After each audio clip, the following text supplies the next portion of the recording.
Okay.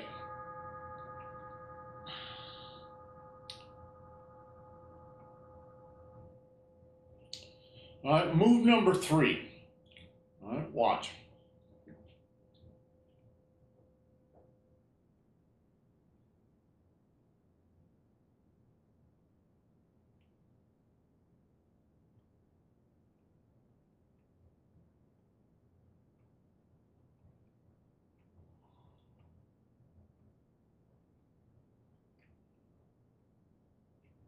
Okay, the first thing we should do is find the yin and yang cycles.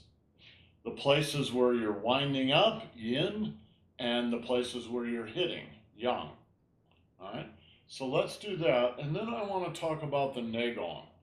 We haven't talked too much about the neigong, but I think this is a good place to start with that. Um, so, um, Ran, are you there? Are you there, or are you babysitting? I'm here. Okay. So, Ran, why don't you go through that move and call out the yin and yang cycles on that, and what you see as a yin and yang cycle. Starting from where? The beginning of the third move. Okay.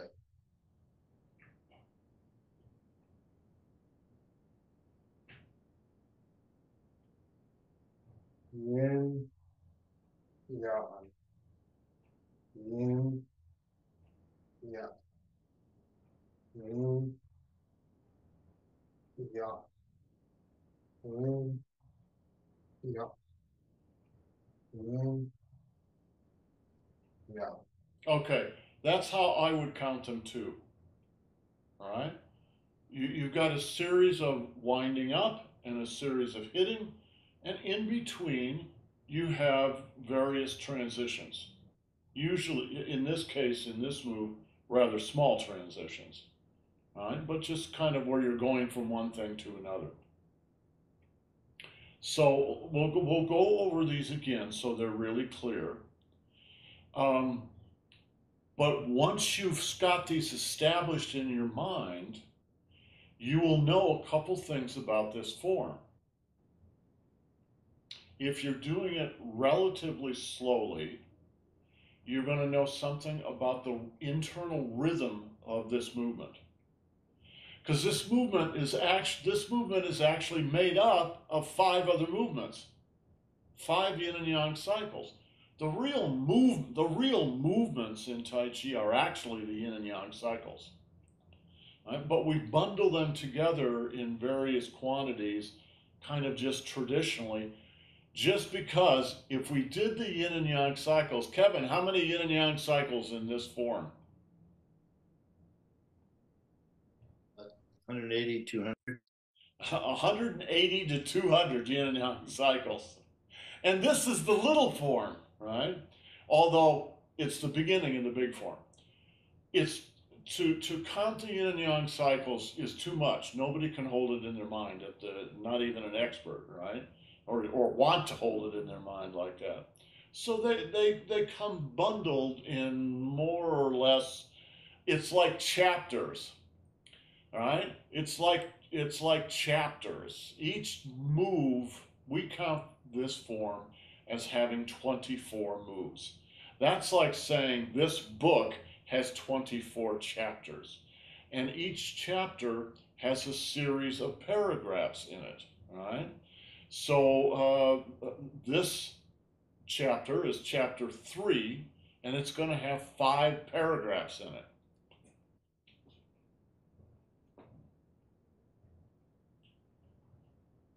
One, two, three, 4, 5. Now, how do I know it's got 5? How do I know there aren't some other secret paragraphs in there? Well, the truth is there are. Depending on the practitioner, depending on the artist, they might easily count this movement as having 6 movements. I'll show you. 1, 2, 3, 4, 5, 6, or 7. 1, 2, 3, 4, 5, 6, 7, right?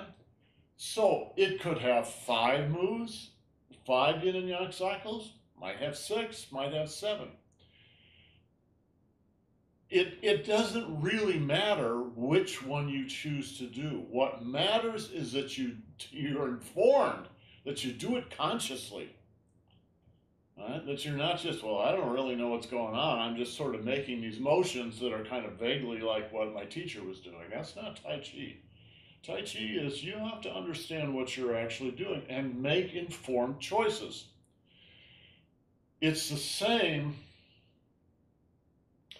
guys, it's the same as if you were all learning a musical instrument and you were learning to be part of a jazz band. Yeah, there's all kinds of different ways to play the same score. You can choose to do it this way, you can choose to do it this way, you can choose to do it this way. Man, you can really go out there with it. But the score is the same, but you're interpreting it differently. But you don't do that out of ignorance. You do it out of an artistic choice.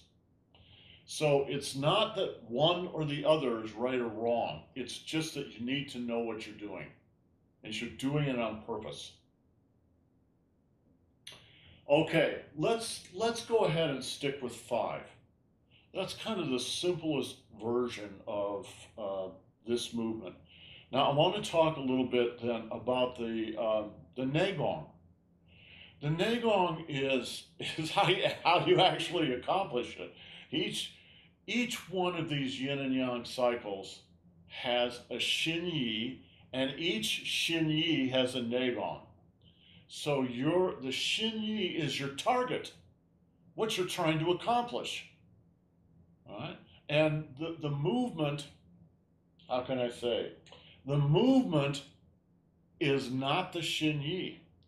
The XINYI is the target. So suppose I'm on an archery range, all right? And I'm going to shoot a bow, an arrow at that target. Well, that causes me to make this particular movement. All right? But that's not the XINYI. The XINYI is that target. The movement, that's the NEIGONG. Well, how do you know what NEIGONG to do if you don't know where your target is? All right? So if your target is on the ground right down there, why would you do that? Right? Instead, you might do this. Suppose your target's behind you. You're riding a horse in this direction and your target's behind you. Right? Now you got to shoot like that, backwards. Right? Or if your target's in one of these directions here. So for that cat, that's a big cat.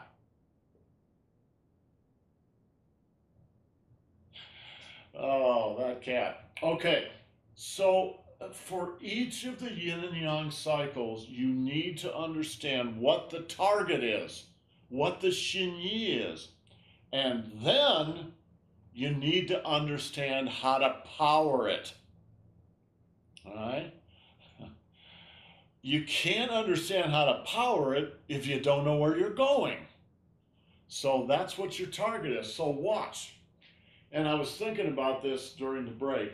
I wish I had Kevin here, because if I had Kevin here, I could demonstrate these, and I think it would be easier, it would be clearer to see what the target really is in a lot of cases. All right? But I'll do the best I can. And I was thinking about the very first yin and yang cycle here. It's a little difficult to quite see what you're doing without a partner to demonstrate, but I'll try.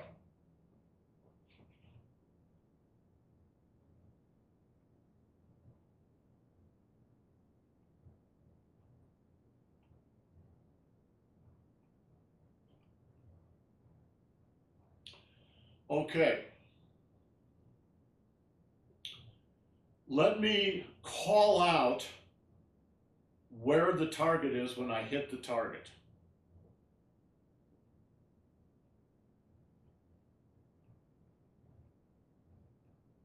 Boom! That's the target. This is the application.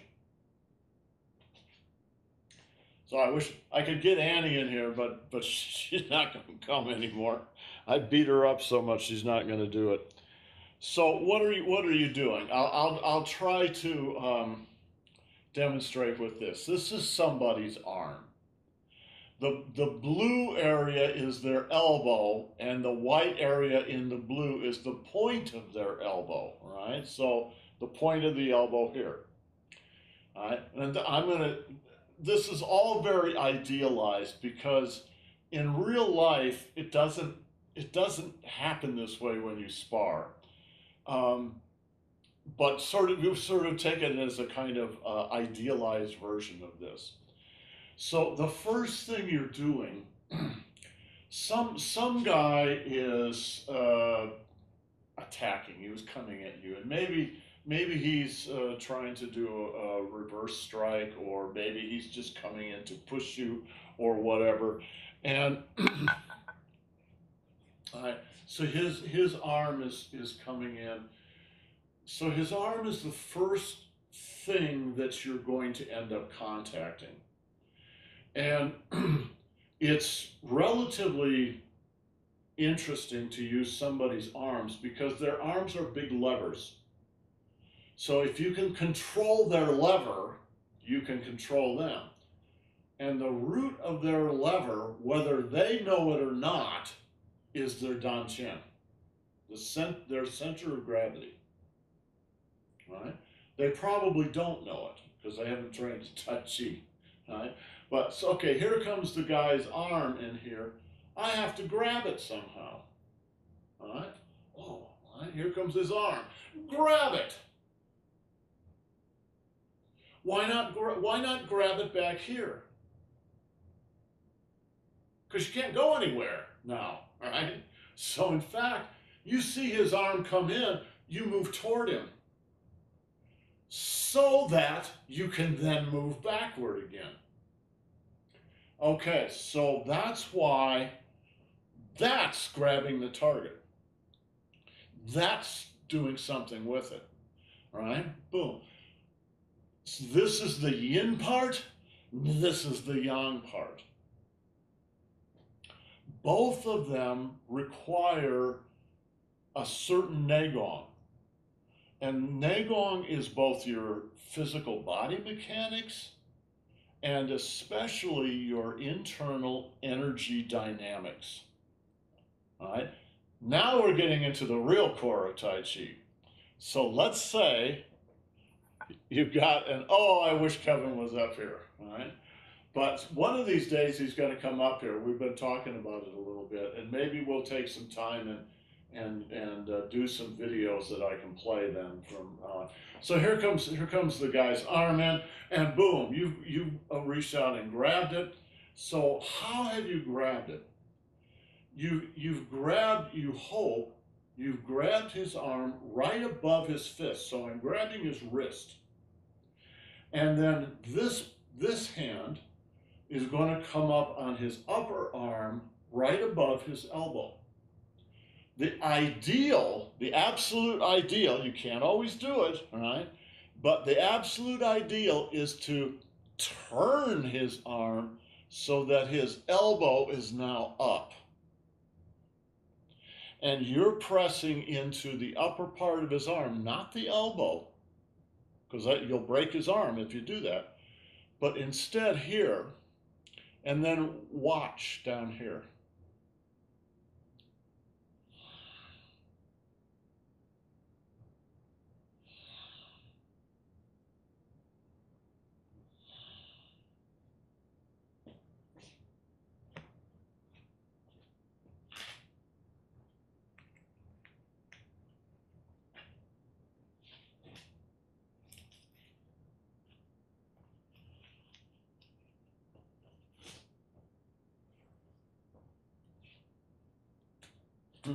I got to put my whole outfit on for you guys to see this.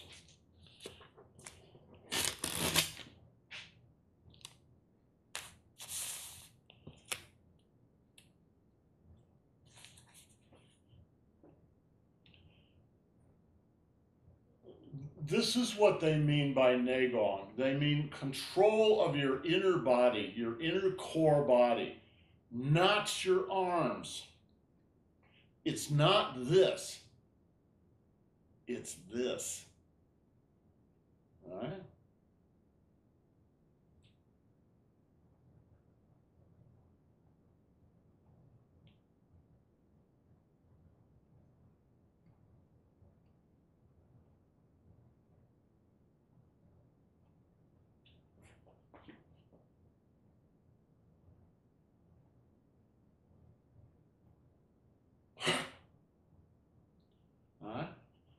He will go down to the ground, especially if you've got his arm turned like this. He will have no choice. Because if he doesn't, it will rip the arm out of his body. All right? Does this make sense, Jill? Right? Now, can you all see the spiral? Starting from the bottom of the foot.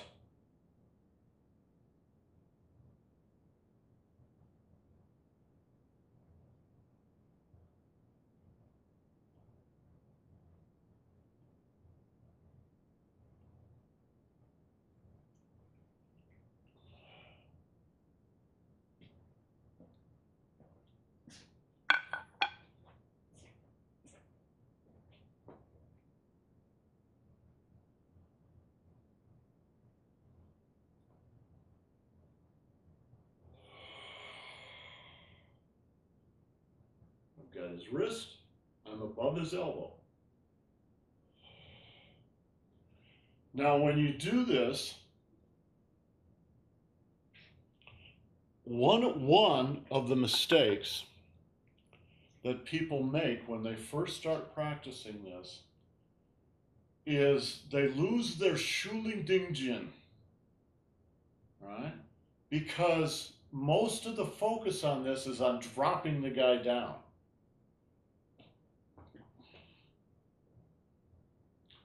And so they go down too.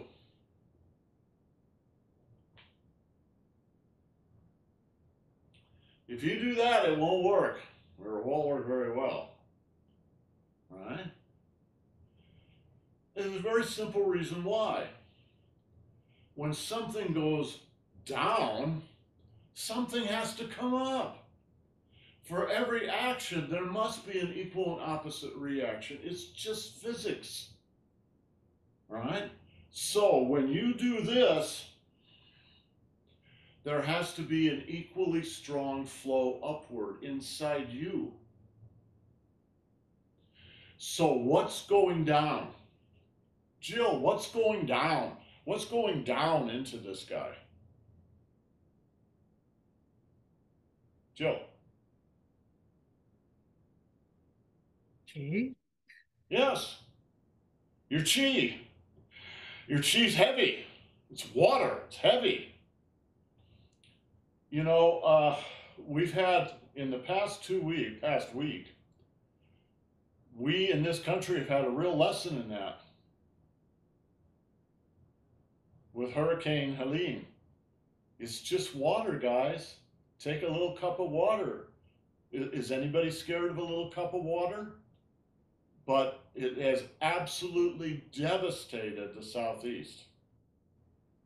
I don't know if you've seen some of the videos and stuff, but it's frightening.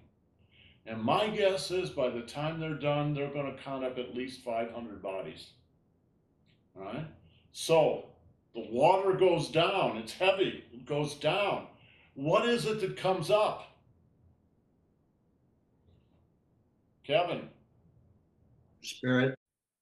Your spirit. Your mind and your spirit. They're fire. They want to come up, so let them come up. Now, think about this as a performance art. So whether you're thinking about this as a solo performer who's only doing this for him or herself, you're just doing this for yourself. You're playing this instrument because it feels good to do it. Or maybe you're performing in front of an audience. It doesn't matter. All right? Performance is performance. Tell me which one looks better.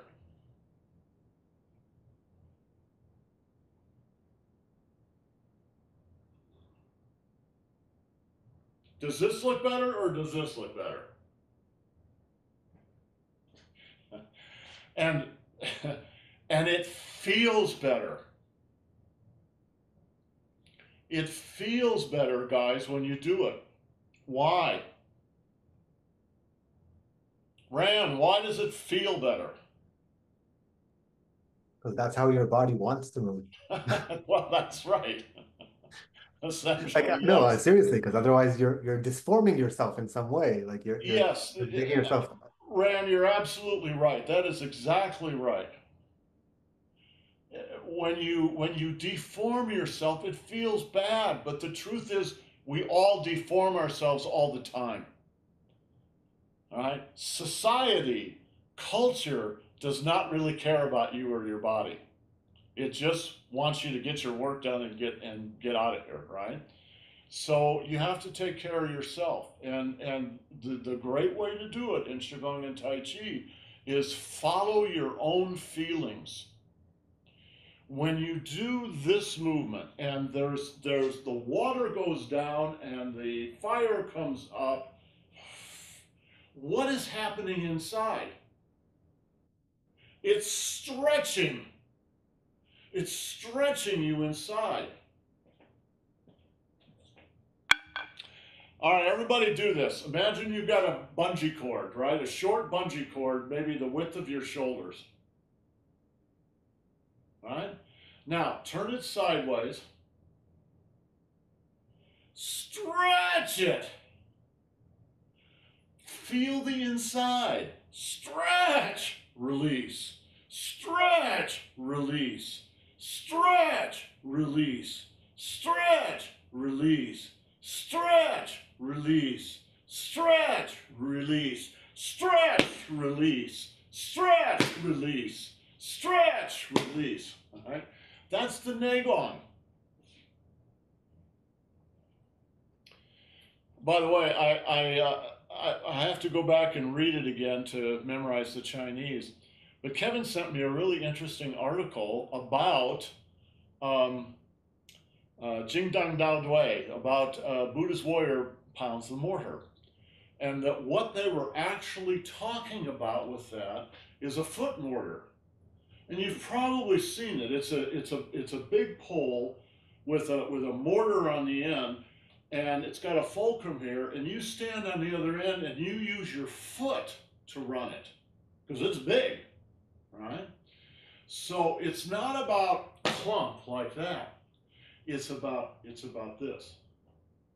Stretch, stretch, stretch, stretch, stretch, stretch.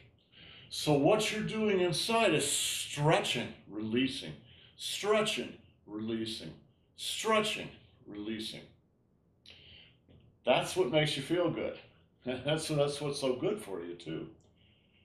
I didn't want to talk about it in the earlier class just because we didn't really have time. But essentially the same thing is going on in that movement that I'm talking about now. So we were doing, right?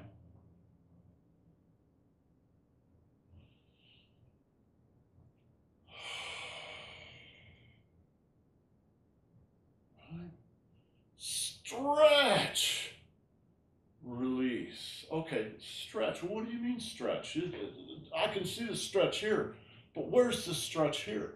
Well, the stretch here is you're pulling down, but in order to do that, you've got to come up on the inside. All right? All the center goes up, all the sides go down. And then relax. So this is, all these exercises work the same way. Stretch, relax.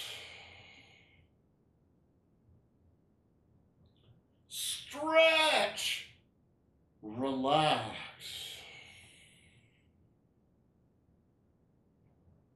Stretch, relax.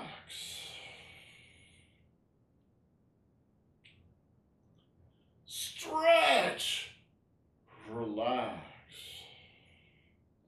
The stretching part is the yang. The relaxing part is the yin. In this case, in the Qigong case, right? If you're just doing all this, have you ever heard anybody read a paragraph, or worse, a poem, and they read the whole thing in a monotone like this? So, 7 years ago, our forefathers brought forth on this continent. You know, Tai Chi and Qigong are not like that. All right? They're much more about, you know, relaxing and then speaking up, and relaxing and speaking up. Master Zhang used to say, they're not lakes, they're the ocean. They're alive, they're moving, and that's another way to say it's about stretching and then relaxing. And you really relax. So that, how are you going to relax if you don't tense up first? How are you going to tense up if you have not relaxed first? Right? So what it's about is increasing the size of what it is you're doing, increasing the size of the yang stretch, and increasing the size of the yin relax. So instead of working inside little narrow bands, man, you're spreading your wings. Jill, does it make sense? it does. And actually, I just had a like, oh, you know, bringing in the sense of ocean, and of course the aliveness of the wave is that there's stretching, and then Yes. yeah, Yes. so yeah, that just like Exactly. Now, when you do the form, it doesn't mean you have to be the ocean in the middle of a hurricane all the time. It can be very gentle. Right? So it's okay to explore the range. But even when you're doing it very gently, inside yourself, you understand these principles, not in your head, but in your body, and you're giving yourself a chance to work those principles. All right. So we might do this move, right, very gently.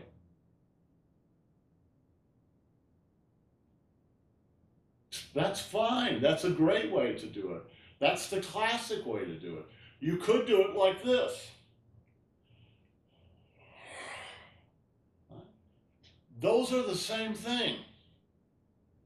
One is done very, very softly, pianissimo, right? The other's done very emphatically. So why don't we do it emphatic? There are Tai Chi forms where you do it very emphatically, but this is not one of them. Those are called the second road. All right? The Erlu forms, the second road forms. We're doing a first road form. And you do first road for the first 10 years or so. All right? Why not just do second road? Just start with that, because you'll exhaust yourself. All right? Tai Chi is about, especially at the beginning, is about gaining energy. So nice and slow. Now, the second yin and yang cycle. Here's the first one. Here's the second one. Now, you notice I made a little pop there with it. All right? So I tend to do that. Technically, it's sort of moving into the second row forms, but that's okay. But notice how you make it. Watch this one.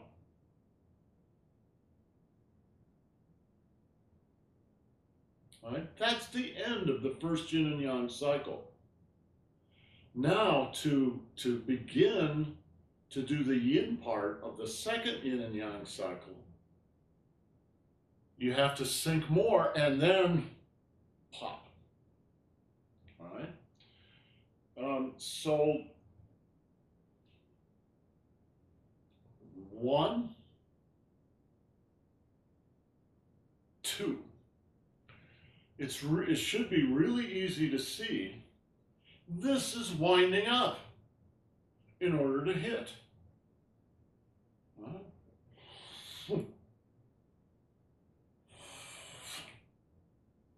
So what is that one? Well, it's probably just a push.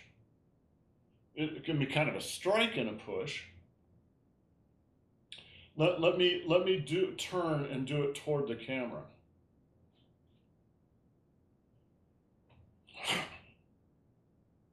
All right? So what am I doing? Well, I might have this hand on somebody's shoulder and this hand on their ribs. Or this hand on their ribs and this hand on their abdomen. So hopefully you can see the spiral in this one. Because you've had a big spiral to finish that first one. Now you got to wind up again, spiral again into the ground. Spiral into the ground and hit. Carlos, is that clear? Is that obvious? Not obvious, but it's getting clear the more I do it. Well, this is one of the challenges of working by video. Is the truth is you're looking at a two-dimensional image, and it makes it difficult to. This is the difficult part. So when Carlos and I were talking a week or so ago, when he first jumped back into classes, you know, you miss push hands when you do this, and that's a real thing. It's a true loss. We do the best we can. Hopefully you can grab this, but you're not truly going to understand these moves until you do it with a partner. It's kind of like, you know, teaching you to do partner dances, only you got no partner. but you do the best you can. Right, Jill? You can use a mop. You're right. Kevin. I used to have a book. I got to track it down. It was Chen Men-ching's First Form, co-authored by Robert Smith. And at the end of it, it's got a fold-out thing that has all those little footprints, just like the Arthur Murray Dance Studio. Yeah. Guys, the way that various Tai Chi masters have tried to bring this knowledge to people back in the day when you had to learn through a book. And my God, I mean, come on. If you think this is bad, that's awful.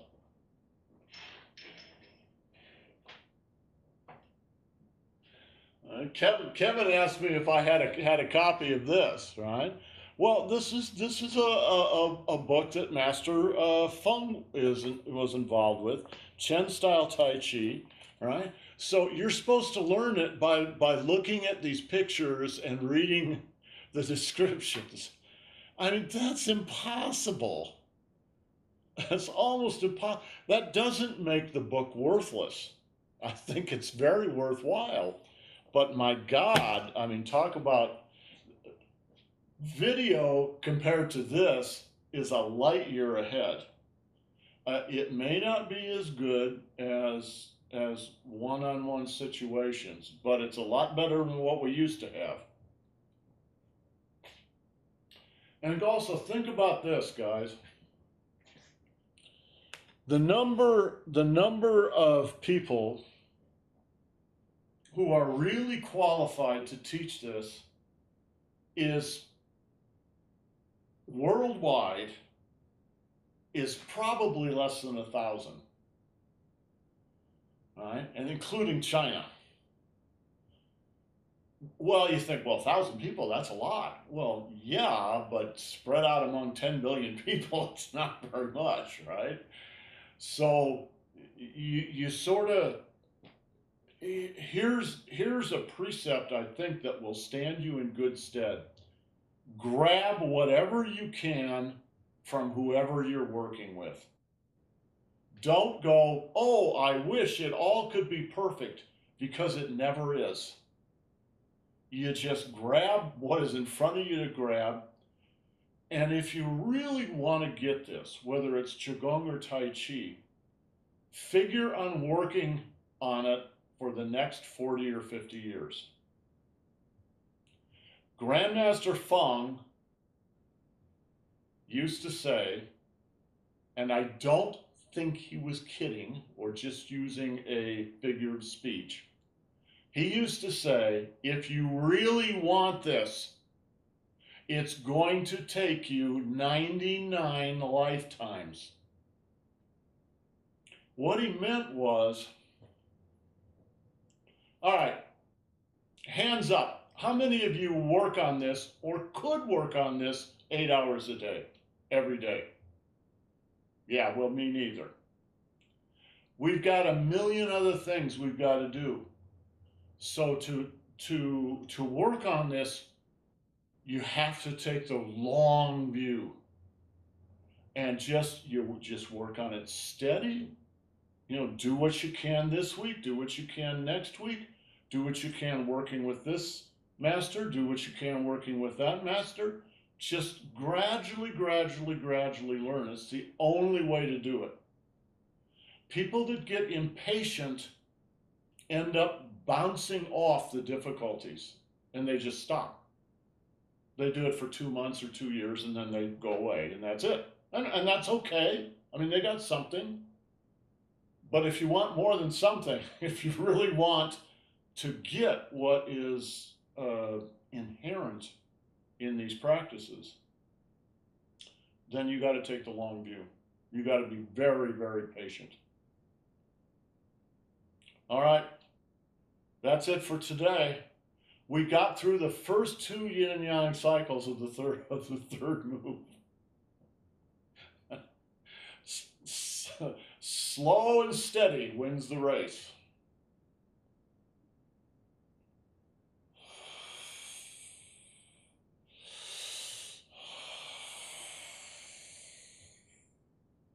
Okay, guys, have yourselves a great day. We'll see you next time.